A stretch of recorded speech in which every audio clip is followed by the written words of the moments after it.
चुनाव खत्म हो चुके हैं, पेट्रोल डीजल के दाम बढ़ने लगे हैं। दाम धीरे धीरे बढ़ रहे हैं ताकि किसी को झटका ना लग जाए एकदम से।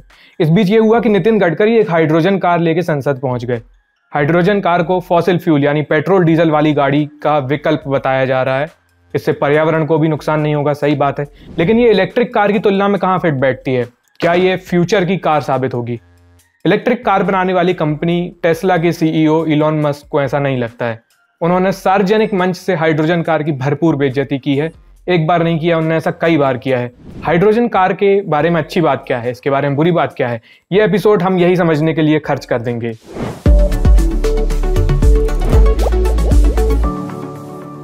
नमस्ते, मैं आयुष हूं, आप साइंसकारी देख रहे हैं और थंब टाइटल से पता चल ही गया होगा कि साइंसकारी किस एपिसोड में हम हाइड्रोजन कार के बारे में बात करने वाले हैं। तो नितिन गडकरी की जिस गाड़ी को हाइड्रोजन कार कहा जा रहा है, टेक्निकली उसका नाम होता है hydrogen based fuel cell electric vehicle. मतलब ये भी एक तरह की इलेक्ट्रिक व्हीकल ही है जो हाइड्रोजन फ्यूल से चलती है, लेकिन ये पारंपरिक यानी ट्रेडिशनल इलेक्ट्रिक व्हीकल से अलग है। इसलिए इसकी अलग से पहचान करने के लिए इसको हाइड्रोजन कार बोलते हैं या फ्यूल सेल व्हीकल बोलते हैं।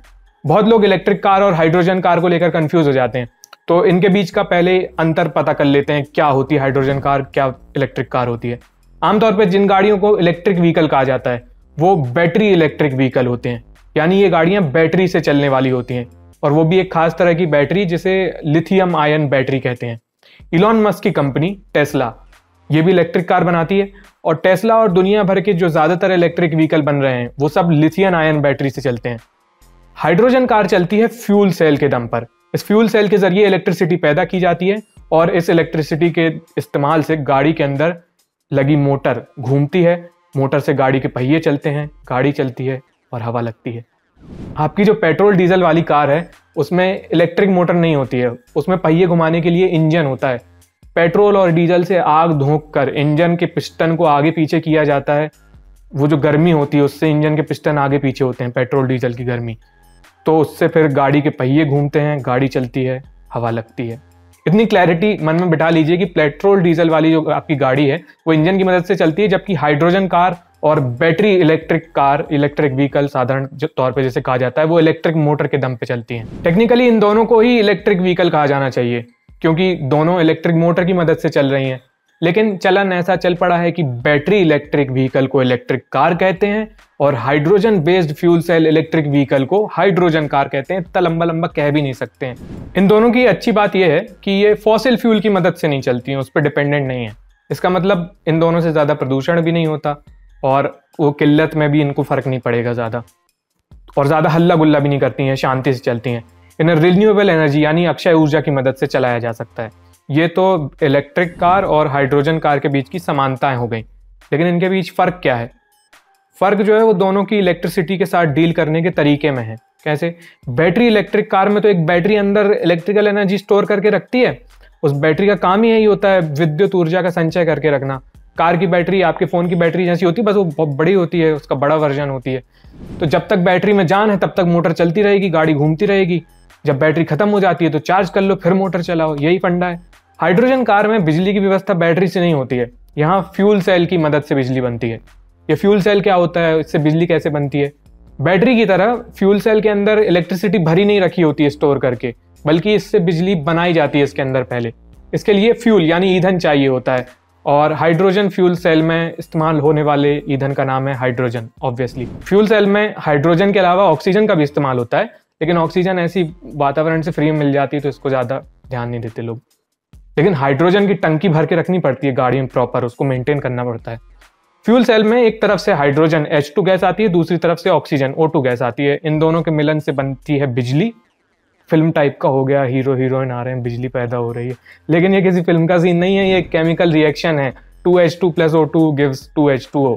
फ्यूल सेल के अंदर इलेक्ट्रिसिटी बनना इसी केमिकल रिएक्शन का नतीजा है। इस रिएक्शन का बस एक ही बाय प्रोडक्ट होता है, जल, H2O।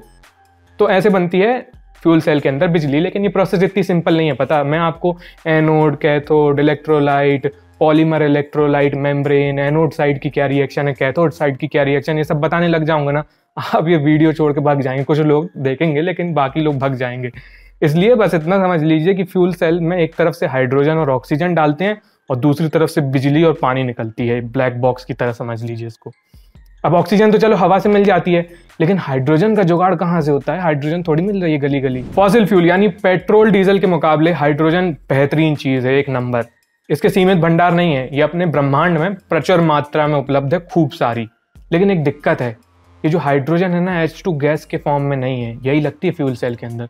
तो गैस H2 को जुगाड़ लगा के बनाना पड़ता है। हाइड्रोजन H2 बनाने के लिए जो चीज चाहिए वो पृथ्वी नाम के ग्रह पे बहुत आसानी से मिल जाती है, बल्कि पृथ्वी का 70% हिस्सा इसी चीज से भरा पड़ा है। अरे पानी की बात कर रहे हैं, H2O, पृथ्वी भरा है ना पानी पूरा। पानी यानी H2O से हाइड्रोजन यानी H2 निकालने की प्रक्रिया फ्यूल सेल से इलेक्ट्रिसिटी बनाने की ठीक उल्टी है। यहाँ अपन को पानी में बिजली देनी पड़ती है। H2O में जब हम इलेक्ट्रिसिटी देते हैं ना तो वो दो चीजों में टूट जाता है, H2 और O2 यानी हाइड्रोजन और ऑक्सीजन। इस प्रोसेस को इलेक्ट्रोलिसिस कहते हैं। तो इस तरह इलेक्ट्रोलिसिस से अपन लोग पानी से बेहतरीन हाइड्रोजन बनाएंगे, हाइड्रोजन से गाड़ी चलाएंगे, लॉन्ग ड्राइव पे जाएंगे हैं। बैटरी के मुकाबले हाइड्रोजन फ्यूल सेल में एक और अच्छी बात यह है कि इसे फुर्ती से रिफिल किया जा सकता है। जहां गाड़ी जो इलेक्ट्रिक व्हीकल होती है उसकी बैटरी डाउन हो जाने के बाद चार्ज करने में घंटों का समय लग जाता है, वहाँ हाइड्रोजन कार को रिफिल करने के लिए 5 मिनट लगते हैं, बाकी चलते बनो। तो हाइड्रोजन वाली गाड़ी चलाना मस्त प्लान है।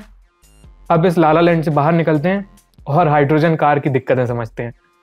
हाइड्रोजन फ्यूल सेल इतनी बढ़िया चीज़ है तो ये मार्केट कैप्चर क्यों नहीं कर पा रहा है? इधर उधर हाइड्रोजन ही हाइड्रोजन कार दिखनी चाहिए, क्या कारण है इसके? सबसे जो पहला कारण है वो है पैसा। ये हाइड्रोजन कार महंगी बहुत है। सबसे सस्ती वाली जो हाइड्रोजन कार आती है ना वो 35 लाख से ऊपर की आती है। इतने रेंज में अपने यहाँ का आदमी फॉर्च्यूनर के सपने देखने लगता है, विधायकों वाली गाड़ी। जोक सपाट, हाइड्रोजन कार की महंगाई को समझा जा सकता है। ये टेक्नोलॉजी अभी एकदम नई नई है, बच्चे की तरह। कोई भी टेक्नोलॉजी जब शिशु अवस्था में होती है तो बहुत महंगी होती है। जब ये बहुत ज़्यादा बिकने लग जाएगी तो इसकी कीमत नीचे आ जाएगी। यहाँ पे इकोनॉमिक्स है। तो हाइड्रोजन कार के साथ दूसरी लेकिन जो समस्या है वो इंफ्रास्ट्रक्चर की कमी है। जब फ्यूलिंग स्टेशन ही नहीं होंगे तो गाड़ी में हाइड्रोजन कहाँ से भरवाएंगे? पूरे देश में अपने 1-2 हाइड्रोजन के फ्यूल भराने की जगह हैं। हमको सागर से जबलपुर जाना है तो फ्यूल बनाने हम दिल्ली थोड़ी जाएंगे ना। और फ्यूलिंग स्टेशन तो इंफ्रास्ट्रक्चर का सिर्फ एक हिस्सा है। हाइड्रोजन कार को सुधारने वाले मैकेनिक, उसके पार्ट्स मिल रहे हैं कि नहीं मिल रहे हैं, ऐसी चीज़ें हमारे मौजूदा सिस्टम में मिसिंग हैं, जो एक हाइड्रोजन कार को चलाए रखने के लिए बहुत ज़रूरी है। इसके लिए एक काउंटर आर्ग्यूमेंट है, वो ये है कि जब हाइड्रोजन कार चलने लगेंगी तो अपने आप इंफ्रास्ट्रक्चर आ जाएगा। आज से 100 साल पहले थोड़ी पेट्रोल डीजल वाली कार के लिए कोई इंफ्रास्ट्रक्चर था, नहीं था ना। लेकिन जैसे ही इन गाड़ियों की संख्या बढ़ने लगी तो इंफ्रास्ट्रक्चर अपने आप आ गया।